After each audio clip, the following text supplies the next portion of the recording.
DA মামলায় হাইকোর্টের রায়কে চ্যালেঞ্জ করে সুপ্রিম কোর্টে রাজ্য 3 মাসের মধ্যে বকেয়া ডিএ মেটাতে নির্দেশ দিয়েছিল হাইকোর্ট। সেই রায় পুনর্বিবেচনার আর্জি জানিয়ে ফের হরিশ টন্ডনের ডিভিশন বেঞ্চে যায় রাজ্য। পুনর্বিবেচনার সেই আর্জিও খারিজ করে দেন বিচারপতি হরিশ টন্ডন।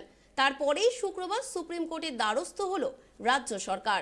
এই প্রসঙ্গে রাজ্যের বিরোধী দলনেতা শুভেন্দু অধিকারী বলেন, এটা ভিখারি সরকার, কয়েক কোটি টাকা ধ্বংস হবে, এরা সময় নষ্ট করছে, রাজ্যের টাকা নেই, সুপ্রিম কোর্টের ওপর আমাদের ভরসা আছে। ভিখারি সরকার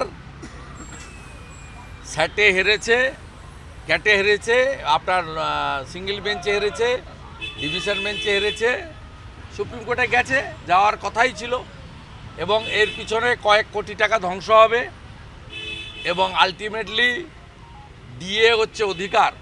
অসমের হেমন্ত বিশ্ব শর্মা ইতিমধ্যে আপ টু ডেট দিয়ে দিয়েছেন, অ্যাডিশনাল দিয়ে 4% দিয়েছেন যোগী আদিত্যনাথ দেওয়ালির আগে।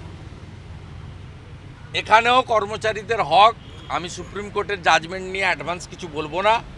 আমার বিশ্বাস সিঙ্গেল বেঞ্চ ডিভিশন বেঞ্চ যে রায় দিয়েছে আইন মেনেই দিয়েছে, আর সুপ্রিম কোর্টও নিশ্চিতভাবে আইন বিচার ব্যবস্থা সব দিক খতিয়ে দেখবে। রাজ্য সরকার শুধু টাইম কিল করছে, তার কারণ রাজ্য সরকার টাকা দিতে পারবে না, একেবারে দেউলিয়া সরকার হয়ে গেছে।